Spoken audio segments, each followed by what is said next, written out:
Oke teman-teman, lanjut kembali kita dengan video pembelajaran kita yang ketiga terkait dengan materi analisis fungsi dan interpolasi. Dan khusus pada video pembelajaran ketiga kita di saat ini, kita akan membahas tentang materi yang ketiga daripada analisis fungsi dan interpolasi, yaitu mengenai interpolasi itu sendiri.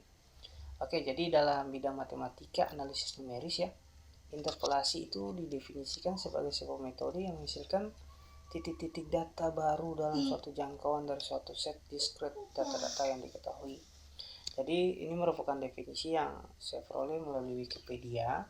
Jadi teman-teman bisa mencari referensi lain terkait dengan interpolasi. Mungkin bisa lewat internet ataupun lewat buku-buku. Oke, jadi sama seperti yang lainnya, pada interpolasi ini juga menggunakan command-nya atau perintah yang bisa kita gunakan untuk menentukan interpolasi itu sendiri. Jadi di sini teman-teman bisa melihat ada 3 komen berupa sintaks yang bisa teman-teman gunakan. Itu dia. Jadi fungsinya seperti apa, kegunaannya seperti apa, teman-teman bisa atau diwajibkan untuk berusaha untuk mencari tahu sendiri.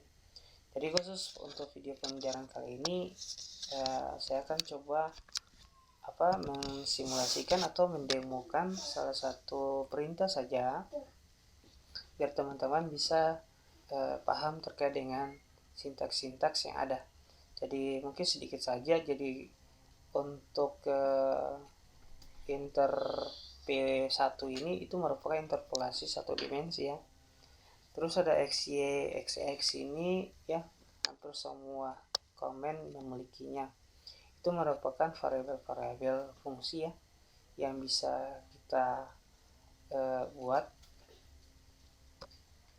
Terus tapi khusus untuk XX ini itu kita ambil daripada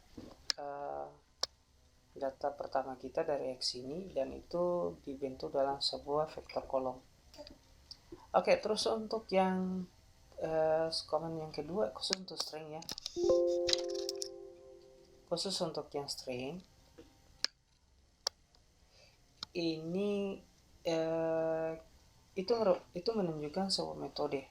String ini menunjukkan sebuah metode yang bisa teman-teman gunakan untuk menghitung interpolasi satu dimensi. Jadi metode-metode apa saja? Di sini ada 4 metode yang saya tampilkan, ada linear, ada nearest, ada spline, ada cubic. Jadi untuk komen ini kita harus tambahkan tanda asterisk bintang di depan nama metode yang diinginkan. Jadi misalkan ada interpolasi satu dimensi ini, ada XYXX, kita gunakan stringnya untuk metode nearest. Jadi kita tambahkan bintang, oke, di depan metode yang ada. Jadi kalau misalkan kita tidak tambahkan string ya, misalkan kita tidak tambahkan string ini, kita hanya sebatas sampai situ aja, terus tutup kurung, nanti dia akan secara otomatis interpolasi yang digunakan atau metode yang digunakan itu adalah dalam bentuk linear. Defaultnya seperti itu. Oke, itu saja yang mungkin bisa saya sampaikan terkait dengan komen yang ada. Nanti teman-teman bisa berusaha atau mencari tahu terkait dengan komen-komen yang lainnya. Oke, jadi di sini kita punya contoh soal, ada bentuknya seperti ini ya. Jadi adapun data tekanan udara dalam suatu ruang tertutup yang diukur pada jam-jam tertentu sebagai berikut. Di sini kita punya data T, nanti kita gunakan sebagai variabel T, pengganti variabel X ya.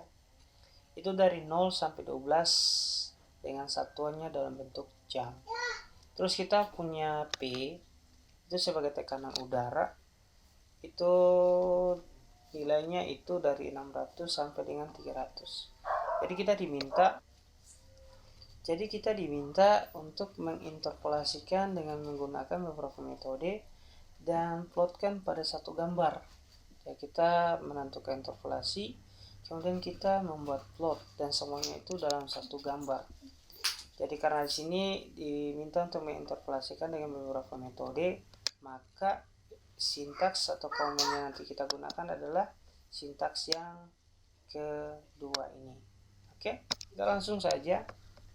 Jadi teman-teman bisa kerjanya menggunakan command window ataupun menggunakan jendela editor seperti ini. Jadi teman-teman kan sudah tahu kekurangannya dan kelebihannya seperti apa. Jadi di sini saya gunakan jendela editor saja. Jadi yang pertama kita tuliskan datanya dulu. Ini merupakan data X, tapi dalam hal ini kita gunakan data T ya, sebagai pengganti variabel X. Kemudian kita punya data Y dengan menggunakan variabel P sebagai pengganti daripada data Y. Seperti itu. Kemudian berdasarkan sintaks yang kita gunakan di sini ada XX, berarti kita di sini juga harus tambahkan TT ya, TT. Dan seperti yang tadi sudah dijelaskan bahwa XX ini merupakan kolom vektor atau vektor kolom, dan bentuk vektor kolom itu seperti apa. Jadi misalkan saya tuliskan line space ya, line space kita ambil dari 0 sampai 12 untuk data pertama ini sampai data terakhir ya. Dia dibuatkan kolom sebanyak 100 misalnya gitu. Kemudian kita diminta gunakan beberapa metode ya, beberapa metode. Jadi di sini saya gunakan berapa metode ya, di sini kan ada 4, jadi mungkin saya gunakan semua atau mungkin 3 saja, jadi soal yang penting teman-teman bisa pahami. Oke, misalkan kita gunakan PP1 misalkan gitu, sama dengan, jadi X ini kita ganti dengan T, yaitu kita ganti dengan P, kemudian XX kita ganti dengan TT. Jadi khusus untuk string ini seperti yang sudah dikatakan bahwa string ini dia menggunakan tanda bintang di depan metode. Jadi ini merupakan metode di sini ya, kita tambahkan bintang. Jadi kita bisa tambahkan misalkan linear seperti itu. Terus ini kita copy aja biar lebih cepat. Kita tinggal ganti mungkin yang kedua. Terus ini kita ganti metode yang berikut, mungkin nearest. Terus yang ketiga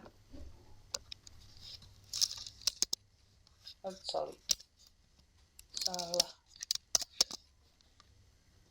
kita gunakan misalkan kubik ya, coba aja sekalikan seperti itu. Oke, kita sudah membuat interpolasi dengan beberapa metode. Di sini kita gunakan 3 metode aja. Terus kita diminta untuk membuatkan plot. Oke, jadi plot. Jadi plot ini kita buatkan berdasarkan data-data yang kita miliki di atas ini ya. Jadi yang pertama untuk T dan P ini merupakan data. Jadi kita interpolasikan plot yang pertama khusus untuk yang data. Jadi kita tuliskan T, P. Kita bisa tambahkan simbol, dalam hal ini string ya. Jadi kita bisa tambahkan warna ataupun bentuk tanda jenis tanda atau garis penghubung gitu bisa ya. Kita tambahkan bintang misalkan gitu. Terus kita buat yang berikut untuk yang linear. Jadi linearnya kita gunakan titik PP1. Kita tuliskan di sini mungkin warna blue untuk biru. Terus garis itu aja. Kemudian kita tambahkan TT, PP2 untuk yang nearest. Kita tambahkan warna magenta misalkan gitu, warna ungu ya, kayak gitu. Kemudian kita buatkan garis titik-titik kayak gitu. Oke, terus yang terakhir kita tambahkan apa ya, untuk yang kubik PP3 misalkan warna hitam. kita tambahkan garis putus-putus seperti itu. Kita save, kemudian kita coba jalankan. Ada peringatan, ada warning ya. Jadi khusus untuk yang kubik, jadi kubik ini ya akan diganti ketika dirilis pada masa yang akan datang. Jadi kalau misalkan karena ini 2016 ya, jadi sudah dirilis, jadi untuk kubik ini kita diminta ganti dengan pchip. Tidak apa-apa, kita ganti pchip seperti itu. Kemudian kita run kembali. Oke, tidak jadi error ya, atau tidak ada warning ya. Jadi kalau misalkan tidak ada, berarti kita langsung ke command window kita. Oke, ini kita punya plotnya ya. Jadi data kita, terus 3 metode yang kita gunakan dimuat dalam satu plot, dalam satu gambar seperti ini. Oke, biar lebih jelas lagi kita tambahkan grid on, kemudian kita tambahkan title. Title ini kita beri nama perbandingan metode interpolasi. Terus ada X label. X labelnya itu kita tuliskan untuk yang di bawah ya. Kita tuliskan waktu dengan satuannya dalam bentuk jam. Kemudian kita punya Y label. Untuk Y label itu kita berikan nama tekanan udara, karena itu kan merupakan data daripada tekanan udara, data P ya. Oke, terus untuk bisa membedakan setiap warna maupun garis-garis yang ada pada plot kita tambahkan legend. Oke, jadi legend yang pertama kita muat tentang data ya, tentang data seperti ini. Ini kan data kita nih, jadi kita tuliskan data aja. Kemudian yang kedua kita untuk PP1 ini merupakan metode ya, metode. Terus diikuti metode berikut sampai yang terakhir. Jadi kita tuliskan sini interpolasi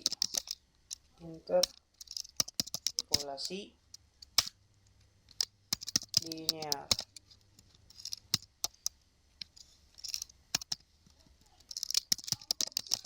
Interpolasi nearest. Interpolasi kubik. Oke, seperti itu kita save, kemudian kita jalankan. Oke, hasilnya seperti ini. Oke, teman-teman bisa lihat ya bentuknya seperti apa. Kalau misalkan untuk yang garis putus-putus ini tidak kelihatan, teman-teman nanti bisa ganti dengan yang lain lagi, terserah teman-teman aja. Oke, seperti itu teman-teman nanti bisa mencoba sendiri di rumah terkait dengan materi kita. Oke, coba kita ganti. Oke, seperti itu. Mungkin lebih jelasnya seperti itu ya. Oke, sekian materi yang boleh saya sampaikan terkait dengan interpolasi. Video berikutnya yaitu yang akan saya berikan nanti, yaitu merupakan part yang keempat, yaitu mengenai curve fitting atau pencocokan kurva.